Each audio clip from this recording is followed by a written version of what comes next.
안녕하세요. 오늘은 많은 분들이 궁금해하실 성경 말씀, 이렇게 읽으면 정말 달라진다는 주제로 함께 이야기 나눠볼까 합니다. 특히 성경 읽기를 처음 시작하시는 초보자분들을 위한 핵심 가이드가 될 거예요. 성경은 기독교 신앙의 가장 근본이 되는 책이자 우리가 하나님을 알아가고 인생의 지혜를 얻으며 나아가 우리의 영혼이 변화되는 놀라운 경험을 할 수 있도록 돕는 소중한 선물입니다. 하지만 그 방대한 분량과 때로는 낯설게 느껴지는 표현들 때문에 처음 접하는 분들에게는 조금 어렵게 다가올 수도 있습니다. 그래서 오늘 이 시간에는 성경을 더욱 쉽고 효과적으로 읽을 수 있는 실질적인 방법들을 자세히 알려드릴게요.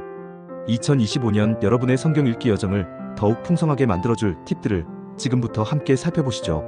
이 영상은 단순히 성경 지식을 전달하는 것을 넘어 성경을 통해 진정으로 하나님과 깊은 관계를 맺고 삶의 의미를 발견하는 여정에 동참하도록 돕는 데 목적이 있습니다. 마치 오랜 친구를 알아가듯 성경 속 인물들의 삶과 하나님과의 관계를 통해 우리 자신의 삶을 돌아보고 성찰하는 시간을 가질 수 있을 것입니다. 성경 읽기를 시작하기 전에 가장 중요한 것은 바로 마음의 준비입니다. 성경은 단순한 지식 습득을 위한 책이 아니라 하나님과의 인격적인 만남을 위한 통로라는 마음으로 접근해야 합니다. 마치 사랑하는 사람과 대화하듯이 친밀하게 다가가려는 마음이 필요해요. 우리의 마음이 열려있지 않으면 아무리 좋은 말씀이라도 온전히 받아들이기 어렵기 때문입니다. 다음으로 성경을 왜 읽고 싶은지, 무엇을 얻고 싶은지에 대한 자신만의 명확한 목표를 설정하는 것이 중요합니다. 단순히 남들이 읽으니까 나도 읽어볼까 하는 마음보다는 하나님에 대해 더 깊이 알고 싶다거나 삶의 지혜를 얻고 싶다거나 마음의 평화를 찾고 싶다거나 혹은 특정한 문제에 대한 해답을 얻고 싶다와 같은 구체적인 목표가 있다면 성경 읽기가 훨씬 더 의미 있고 즐거워질 수 있습니다. 이러한 목표는 성경을 읽는 동기를 부여하고 중간에 포기하지 않고 꾸준히 읽어나갈 수 있는 힘이 되어줄 것입니다. 그리고 성경을 읽기 전에는 반드시 기도로 성령님의 도우심을 구하는 시간을 가지세요. 성경은 하나님의 영감으로 기록된 책이기 때문에 우리 스스로의 힘만으로는 그 깊은 의미를 온전히 이해하기 어려울 때가 많습니다. 성령님께서는 진리의 영이시며 말씀을 깨닫게 하시는 분이십니다. 하나님, 이 말씀을 통해 제게 말씀해 주세요. 말씀을 바르게 깨닫고 삶에 적용할 수 있도록 성령님께서 지혜를 주세요라고 간절히 기도한다면 성령님께서 여러분의 마음을 열어주시고 말씀을 깨닫게 하실 것입니다. 우리의 부족함을 인정하고 하나님의 지혜를 구하는 겸손한 태도가 성경을 올바르게 이해하는 데 필수적입니다. 이어서 성경의 기본적인 구성에 대해 알아보겠습니다. 성경은 크게 구약과 신약으로 나뉘며 총 66권의 책으로 이루어져 있습니다. 이 방대한 책들은 약 1600년의 기간에 걸쳐 40여 명의 저자들에 의해 기록되었음에도 불구하고 놀랍게도 하나의 일관된 메시지, 즉 하나님의 구원 계획을 담고 있습니다. 구약은 39권으로 창세기부터 말라기까지의 내용을 담고 있습니다. 이 부분은 하나님께서 태초에 세상을 창조하신 이야기부터 시작하여 아브라함을 부르시고 이스라엘 백성을 택하시어 그들을 통해 하나님의 뜻을 이루어 가신 역사, 모세를 통해 주신 율법 10계명 포함, 그리고 앞으로 오실 메시아에 대한 수많은 예언들을 기록하고 있습니다. 구약은 마치 신약 시대를 준비하는 예비 과정과 같다고 볼 수 있습니다. 신약의 핵심인 예수 그리스도를 이해하기 위해서는 구약의 배경 지식이 필수적입니다. 반면에 신약은 27권으로 마태복음부터 요한계시록까지의 내용을 담고 있습니다. 신약의 핵심은 바로 인류의 구원자이신 예수 그리스도의 생애와 그분의 놀라운 가르침, 십자가에서의 대속적인 죽음과 영광스러운 부활, 그리고 그분이 세우신 교회의 시작과 확장, 그리고 재림에 대한 약속입니다. 신약은 구약의 예언이 어떻게 예수님을 통해 성취되었는지를 명확하게 보여주며 우리에게 죄로부터의 구원과 영생에 대한 기쁜 소식, 즉 복음을 전해줍니다. 성경의 각 권은 역사서, 시서, 예언서, 교훈서지에서, 복음서, 서신서, 묵시록 등 다양한 문학 장르로 구성되어 있습니다. 이러한 구성을 미리 이해하고 있다면 각 장르에 맞는 방식으로 성경을 이해하고 해석하는 데 큰 도움이 될 것입니다. 예를 들어 역사서는 실제 사건의 흐름과 인과 관계를 이해하는 것이 중요하고, 시편과 같은 시서는 시적인 표현과 감정적인 깊이를 느끼는 것이 중요하며, 잠언과 같은 지혜서는 교훈과 실용적인 지혜를 얻는 데 집중할 수 있습니다. 예언서는 미래에 대한 메시지와 함께 현재의 삶에 대한 경고와 소망을 담고 있음을 기억해야 합니다. 자, 그럼 이제 초보자분들을 위한 구체적인 성경 읽기 순서와 방법에 대해 알아볼까요? 첫째, 쉬운 번역본을 선택하는 것이 매우 중요합니다. 처음 성경을 읽는 분들에게는 개역개정 같은 전통적인 번역본보다는 새번역, 쉬운 성경 또는 현대인의 성경과 같이 현대적인 언어와 문체로 번역되어 이해하기 쉬운 번역본을 선택하는 것이 훨씬 좋습니다. 익숙하지 않은 단어나 표현, 문장 구조 때문에 성경 읽기에 대한 흥미를 잃지 않도록 해야겠죠. 처음에는 내용 이해에 초점을 맞추고 나중에 더 깊이 있는 연구를 위해 다른 번역본을 참고할 수 있습니다. 여러 번역본을 비교하며 읽는 것도 성경을 더 깊이 이해하는 좋은 방법입니다.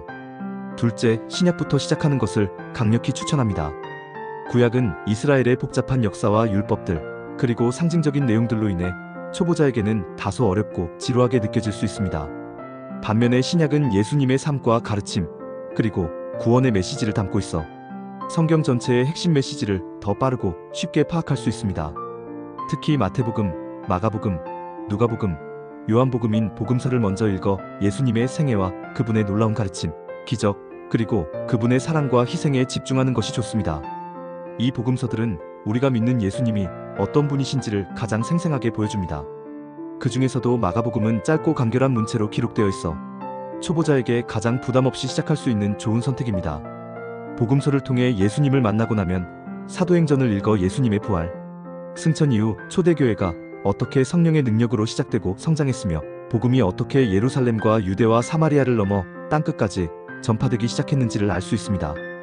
그리고 바울 서신들을 통해 기독교 신앙의 기초적인 교리와 원리, 그리고 성도들이 그리스도인으로서 어떻게 살아가야 하는지에 대한 실질적인 가르침을 배울 수 있습니다.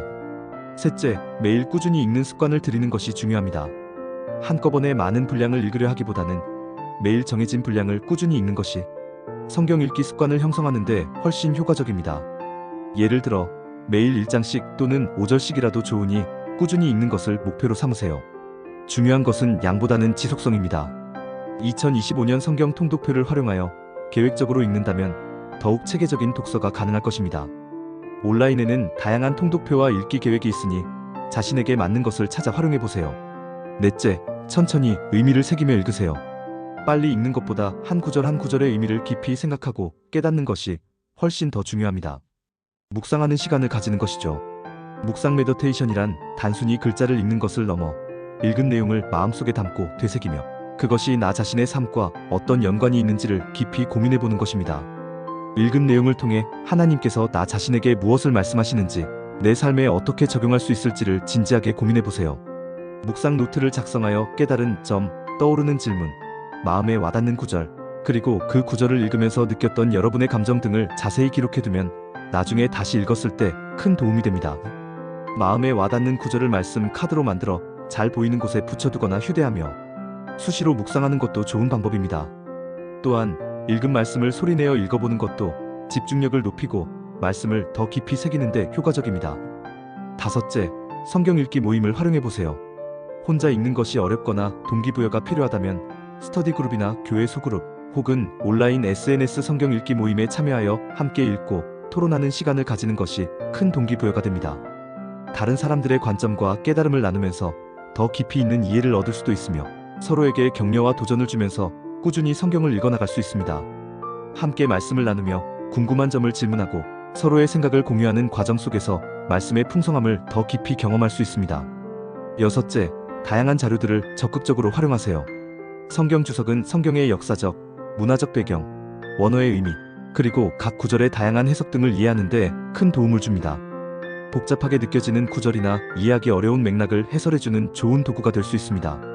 또한 성경 앱의 가피플 성경, YOUVERSION을 활용하면 언제 어디서든 스마트폰이나 태블릿으로 쉽게 성경을 읽을 수 있으며 다양한 번역본을 한눈에 비교하고 오디오 성경을 통해 들을 수도 있어 매우 유용합니다. 뿐만 아니라 유튜브 채널의 바이블 코어, 조정민 목사의 매일 통독, 그리고 다양한 신학자나 목회자들의 성경 강해 영상을 통해 전문가들의 성경 해설을 듣는 것도 성경을 이해하는 데 큰 도움이 됩니다. 이러한 자료들은 성경을 더욱 풍성하게 이해하고 삶에 적용하는 데 귀한 도구가 될 것입니다. 도서관이나 서점에서 성경 지도를 참고하여 성경 속 지명들을 시각적으로 이해하는 것도 좋습니다. 성경을 더 깊이 이해하기 위한 몇 가지 추가적인 방법도 알려드릴게요. 첫째, 성령의 인도를 끊임없이 구해야 합니다. 성경은 성령의 감동으로 기록된 하나님의 말씀이므로 성령의 도우심 없이는 그 깊은 진리를 온전히 깨닫기 어렵습니다. 성령님께서는 우리가 말씀을 읽을 때 그 의미를 깨닫게 하시고 우리의 마음을 감동시켜 삶에 적용하도록 인도하십니다. 성경이 성경을 해석하게 한다는 원칙에 따라 특정 구절의 의미가 모호하거나 난해하게 느껴질 때는 다른 성경 구절들을 찾아보며 그 해답을 찾으려 노력해야 합니다. 성경은 서로 연결되어 있으며 한 부분은 다른 부분을 비추는 역할을 합니다. 둘째, 성경 전체 맥락 안에서 이해해야 합니다. 성경은 66권의 개별적인 책으로 이루어져 있지만 이 모든 책들은 하나님의 구속사라는 하나의 거대한 주제와 목적 아래 통합되어 있습니다. 각 책이나 장, 절이 전체 구속사 속에서 어떤 의미를 가지는지 파악하는 것이 중요합니다. 부분적인 내용에만 갇히지 말고 성경 전체의 흐름과 하나님의 구원, 계획이라는 큰 그림 속에서 각 구절을 이해하려 노력한다면 그 의미가 더욱 명확해질 것입니다. 이를 위해 성경 개관서나 성경 개론 서적을 참고하는 것도 좋은 방법입니다. 셋째, 핵심 주제별로 성경을 읽는 것도 좋은 방법입니다. 성경 전체를 관통하는 핵심 주제들, 예를 들면 사랑, 믿음, 소망, 구원, 정의 용서, 심판, 언약, 예수 그리스도의 성육신 등 특정 주제를 정하고 그 주제와 관련된 구절들을 구약과 신약을 통틀어 찾아 읽어나간다면 해당 주제에 대한 깊이 있는 이해를 얻을 수 있습니다. 이는 성경을 입체적으로 이해하고 하나님의 성품과 계획을 더욱 명확하게 파악하는 데 큰 도움이 됩니다. 예를 들어 사랑이라는 주제를 가지고 창세기부터 요한계시록까지 하나님과 인간의 사랑, 이웃사랑, 예수님의 사랑 등 다양한 측면에서 관련된 구절들을 찾아 읽어보는 식입니다. 특별히 MZ세대를 위한 팁도 빼놓을 수 없겠죠. MZ세대는 디지털 환경에 익숙하고 즉각적인 소통과 재미를 추구하는 경향이 있습니다. 첫째, SNS를 적극적으로 활용해보세요. 인스타그램, 스레드, 틱톡 등 SNS 플랫폼을 통해 성경 읽기 모임을 구성하고 매일 읽은 구절이나 깨달음을 인증샷이나 짧은 영상으로 올리며 서로 동기부여를 주고받는 것은 매우 효과적인 방법입니다. 친구들과 함께 성경 구절 챌린지를 만들어보는 것도 좋습니다. 큐티 콰이어 타임 내용을 인포그래픽이나 짧은 스토리 형식으로 공유하며 서로의 신앙을 독려할 수 있습니다. 둘째, 성경 읽기 앱의 챌린지 기능에 적극적으로 참여해보세요. 많은 성경 앱들은 다양한 기간과 주제의 성경 읽기, 챌린지의 30일 성경 통독, 잠언 묵상 챌린지 등을 제공합니다. 이러한 챌린지에 참여하면 성경 읽기를 게임처럼 즐기고 목표 달성의 성취감을 느끼며 꾸준히 성경을 읽어나갈 수 있습니다. 친구들과 함께 챌린지에 참여하여 서로 경쟁하거나 협력하는 것도 좋은 방법입니다. 셋째, 게이미피케이션 요소를 활용해보세요. 스스로 성경 읽기 목표를 세우고 달성할 때마다 자신에게 작은 보상에 좋아하는 간식, 짧은 휴식을 주거나 친구들과 함께 경쟁하며 재미있게 성경을 읽는 방법을 찾아보는 것도 좋습니다. 예를 들어 특정 장을 다 읽을 때마다 포인트를 부여하고 그 포인트로 자신이 좋아하는 온라인 콘텐츠를 구매하거나 그룹 내 순위를 매겨 선의의 경쟁을 유도하는 식으로 성경 읽기를 더 즐겁고 지속 가능하게 만들 수 있습니다. 넷째, 오디오 성경이나 성경 팟캐스트를 적극 활용하세요. 이동 중이나 운동 중에도 성경 말씀을 들을 수 있어 바쁜 MZ세대에게 매우 효과적인 방법입니다. 다양한 해설이 곁들여진 오디오 콘텐츠는 말씀 이해를 돕고 지루함을 덜어줍니다. 이 모든 방법들을 통해 2025년에는 여러분의 성경 읽기가 단순히 텍스트를 읽는 행위를 넘어 하나님을 더 깊이 알아가고 그분의 살아있는 말씀을 통해 여러분의 삶이 변화되는 놀라운 경험이 되기를 진심으로 바랍니다. 성경 읽기는 하나님과의 친밀한 교제를 시작하는 첫걸음이자 우리의 영혼을 살찌우는 생명의 양식입니다.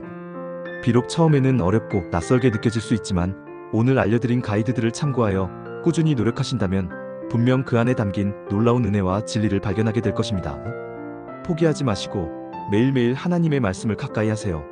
성경은 살아있는 말씀이며 읽을 때마다 새로운 의미와 깨달음을 줄 것입니다. 여러분의 삶에 하나님의 풍성한 은혜와 축복이 가득하기를 기도합니다. 성경을 통해 얻게 될 지혜와 평안, 그리고 진정한 자유를 경험하시길 축복합니다. 감사합니다.